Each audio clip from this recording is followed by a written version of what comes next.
বসিরহাটের বিদায়ী সাংসদ নুসরাত জাহানের বিরুদ্ধে একাধিকবার কিন্তু ক্ষোভ দেখিয়েছিল বসিরহাটের সাধারণ মানুষ থেকে তৃণমূল কংগ্রেস কর্মী সমর্থকরা। আর আইএসএফ আজই কিন্তু প্রার্থী তালিকা প্রকাশ করেছে।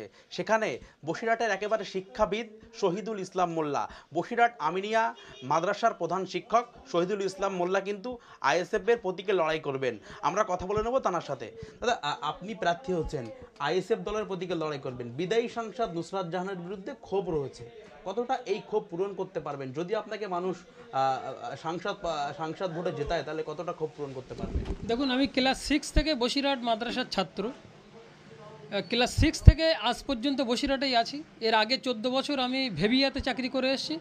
আমি 2028 ডিসেম্বর 2021-এ আমি বসিরহাট মাদ্রাসার প্রধান শিক্ষক হিসেবে জয়েন করেছি। ফলে আমি ওখানে ক্লাস 6 থেকে ওই বসিরহাটেই আছি। ফলে বসিরহাট আমার কাছে একেবারে পরিবারের মতো। আমার সমস্ত চেনা পরিচিতি বসিরহাট কেন্দ্রিকই আমার। ফলে আমরা হারি জিতি বসিরহাটেই থাকব।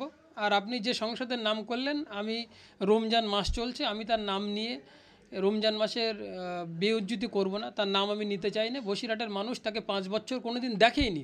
তিনি টিকটক ভিডিও করতে ব্যস্ত ছিলেন, বন্ধুদের নিয়ে দেশ বিদেশে ঘুরতে ব্যস্ত ছিলেন, যে কারণেই তৃণমূল বাধ্য হয়ে আবার ক্যান্ডিডেট চেঞ্জ করতে হলো। হাজী সাহেব অসুস্থ আছেন, আমি তার সুস্থতা কামনা করছি। ভোটের ময়দানে গণতান্ত্রিকভাবেই তার সাথে লড়াই হবে। ফলে এইবারে আইএসএফ বসিরহাট এবার আইএসএফের পাশেই থাকবে। একেবারে কিন্তু আইএসএফ প্রার্থী তিনি কিন্তু কার্যত 7 বাংলার মুখোমুখি হয়ে সাফ জানাচ্ছেন বসিরহাট কিন্তু একেবারে আইএসএফের দখলে থাকবে, তৃণমূল কিন্তু কুপকাত হবে। বসিরহাটের বিদায়ী সাংসদ নুসরাত জাহানকে কিন্তু তিনি একেবারে বিস্ফোরক ভাষায় কিন্তু এক হাত নিলেন। দেখা যাচ্ছে যে সন্দেশখালী ইতিমধ্যে উত্তপ্ত, বিভিন্ন সময় কিন্তু মহিলারা আন্দোলন করছেন, সেই জায়গায় দাঁড়িয়ে সন্দেশখালী একেবারে উত্তপ্ত হয়েছে। আপনাদের কি কোথাও কি প্রচারে একটু কি সহযোগিতা করলো সন্দেশখালী ইস্যুটাকে? দেখুন, একটু না, সন্দেশখালী আজকে চোখে দেখিয়ে দিল যে রাত 12টার সময় তাদের পার্টি অফিসে পিটে করতে যেতে হয়। আজকে সন্দেশখালী দেখালো যে শেখ শাহজাহান ওখানে ছিল, এটা আমরা অনেক দিন থেকেই বলছিলাম। আজকে বসিরহাট সাব ডিভিশনের একটা বিধানসভা শেখ শাহজাহান সামনে এসছে। প্রতিটা বিধানসভায় 7টা বিধানসভায় আরও 6টা বিধানসভাতে এরকম শেখ শাহজাহান একাধিক আছে। সেই শেখ শাহজাহানরা গত পঞ্চায়েত নির্বাচন করতে দেয়নি, কার্যত লুট করে নিয়েছে ভোট। তাই মানুষ এইবারে কিন্তু ঠিক করে নিয়েছে, এবং এটা লোকসভার ভোট, এটাই সিভিক পুলিশ দিয়ে ভোট নয়, এটা সেন্ট্রাল বাহিনী দিয়ে ভোট হবে। এবং আমাদেরও দাবি থাকবে নির্বাচন কমিশনের কাছে, এবং ভোট কীভাবে করাতে হয় আমরা করাবো। তারপরে মানুষ দেখবেন যে ভোটের ফল কিন্তু তৃণমূলের পক্ষে কোনোভাবেই যাবে না, কারণ এই দলে চোর বাদ দিলে কেউ নেই। এদের যত বড় বড় বাঘ হয় সে তত বড় বড় জেলে চলে যায়। অনুব্রত আজকে বীরভূমের বাঘ, সে আজকে তিহার জেলে। সবাই বলছিল সন্দেশখালীর বাঘ শেখ শাহজাহান, সে আজকে জেলে ঢুকে গেছে। তার পরিবারের ভাইকেও জেল সঙ্গে নিয়ে নিয়েছে, অন্যদেরকেও নেবে। ফলে যারা এই তৃণমূলের অন্য ফুটো মোস্তানগুলো আছে তাদেরকে শিক্ষা দেওয়া উচিত যে যার মাথায় দিদির হাত বেশি থাকে সে তত তাড়াতাড়ি জেলে চলে যায়। তাই আমি বিশ্বাস করি যে এরা নিশ্চয়ই শিক্ষা নিচ্ছে। এদেরকে দেখে শেখ শাহজাহানের মতন শিবু হাজরা উত্তমদেরকে দেখে এরা আর মোস্তানি করবে না, এবং যদি করতে আসে এদের পরিণতিও কিন্তু ওই উন্নয়ন যেমন রাস্তায় দাঁড়িয়ে থাকে আবার তিহার জেলে চলে যায়, এদেরকেও জেলে ঢুকতে হবে। আমরা আইনের মধ্যে দাঁড়িয়েই, আমরা গণতন্ত্রে বিশ্বাস করি, সংবিধানকে বিশ্বাস করি, সেই জায়গায় দাঁড়িয়েই আমাদের লড়াইটা চলবে। একেবারে বসিরহাট লোকসভা কেন্দ্রের আইএসএফ প্রার্থী তিনি কিন্তু কার্যত তৃণমূলের যে সমস্ত নেতা রয়েছেন তাদেরকে হুঁশিয়ারি দিলেন। হুঁশিয়ারি দিয়ে কার্যত তিনি কিন্তু স্পষ্ট জানাচ্ছেন যে শেখ শাহজাহানকে দেখে তৃণমূল নেতাদের শিক্ষা নেওয়া দরকার। অর্থাৎ বসিরহাট লোকসভা কেন্দ্রের বিভিন্ন ব্লকে কিন্তু সন্দেশখালীর যেমন শেখ শাহজাহান রয়েছে, ঠিক তেমনই বিভিন্ন নেতা কিন্তু বসিরহাটের বুকে কিন্তু জন্ম নিয়েছে, তাদের দেখে শিক্ষা নেয়। দাদা, আপনি কিন্তু বারবার বলছেন তৃণমূলকে আক্রমণ করছেন, বারবার একটা তৃণমূলের যারা মুখপাত্র বা তৃণমূলের নেতা তারা আতাতের অভিযোগ তোলেন। আপনিও বক্তব্যের আপনার এতগুলো বক্তব্যের মধ্যে আপনি কিন্তু বিজেপির নাম নিলেন না, তাহলে কি বিজেপির সঙ্গে আপনাদের আতাত? সেই জায়গায় দাঁড়িয়ে আপনি বারবার কিন্তু আপনি তৃণমূলকে আক্রমণ করছেন, বিজেপির সঙ্গে কি আপনাদের আতাত রয়েছে নাকি গোপন সেটিং রয়েছে, বোঝাপড়ার ব্যাপার রয়েছে বিজেপির সঙ্গে আপনাদের?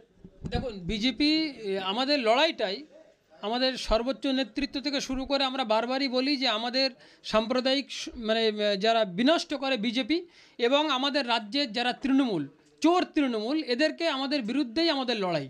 সেই জন্য বিজেপির জন্য আমাদের জমি ছাড়ার কোনো প্রশ্নই নেই, কারণ আমাদের মেন লড়াইটা হচ্ছে যে বিজেপির বিরুদ্ধে, যারা ইলেকট্রন বল্ডেন নামে কোটি কোটি টাকা কোম্পানির কাছ থেকে ঘুষ নিয়েছে, যারা আজকে মানুষকে বোকা বানাবার জন্য সিএ করছে, যারা ঐতিহ্যপূর্ণ ভারতবর্ষের ঐতিহ্যবাহী বাবরি মসজিদকে ভেঙে যারা রাম মন্দির তৈরি করে, যারা বলেছিল বছরে 2 কোটি চাকরি, সেই 2 কোটি চাকরি আজকে না দিয়ে রাম মন্দির তৈরি করছে, সেখানে ভিক্ষা নিয়ে এই যারা যুবক যুবতী যারা শিক্ষিত তাদেরকে ভিক্ষার থালা নিয়ে ওখানে ভিক্ষা করতে হবে।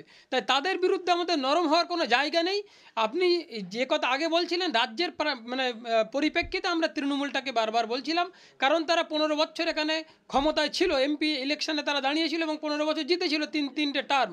সেই জন্যই ন্যাচারালি তাদের কথা একটু বেশি আসছে, কারণ বিজেপি এখনও তো জেতেনি, আর এইবারের লড়াইটা বিজেপির সাথে আমাদেরই হবে, তৃণমূল 3 নম্বরে চলে যাবে। একেবারে কিন্তু লড়াই জারি থাকবে, লড়াইয়ের ময়দানে কিন্তু 1 ইঞ্চি জমি ছাড়বে না আইএসএফ। তৃণমূল বিজেপি সবাইকে কিন্তু প্রতিপক্ষ হিসেবে লড়াই করবে আইএসএফ, এমনটাই জানাচ্ছেন বসিরহাট লোকসভা কেন্দ্রের আইএসএফ প্রার্থী। আমরা একেবারে লাস্ট প্রশ্ন করব, দাদা প্রচার করবেন, মানুষের বাড়ি বাড়ি পৌঁছবেন, সেই জায়গায় দাঁড়িয়ে জয়ের বিষয়ে কতটা আশাবাদী, কিভাবে প্রচার করবেন, প্রচারে কোন কোন ইস্যুটাকে হাতিয়ার করবেন? দেখুন, একেবারে ব্যাকগ্রাউন্ড তৈরি হয়ে আছে, শুধু সিনেমাটা হওয়ার অপেক্ষা। মানে স্ক্রিপ্ট লেখা কমপ্লিট, সন্দেশখালি দিয়েই আমাদের প্রচার শুরু হবে। এবং আমাদের ইস্যু মূলত হচ্ছে একটাই, যারা তৃণমূলের এর আগে ছিলেন 15 বছর, 3টে সংসদ ছিলেন, কোনোদিনই কাউকেই লোকসভাতে কোনো বক্তৃতা করতে দেখা যায়নি। আজকে যিনি দাঁড়িয়েছেন তিনি বিগত 5 বছর এমপি ছিলেন, তিনি বর্তমানে এমএলএ আছেন হাড়োয়ার। আপনি একটা ভিডিও দেখাতে পারবেন না যিনি কখনো 5 বছর সংসদে বা বিধানসভাতে 10 বছর দাঁড়িয়ে কোনো বিষয় তিনি তার কোনো সুচিন্তিত মতামত তিনি আইনসভাতে রেখেছেন। তাই আইনসভাতে কথা বলার মতন মানুষ এবারে বসিরহাটের লোক নিশ্চয়ই ঠিক করে তাদেরকে পাঠাবে।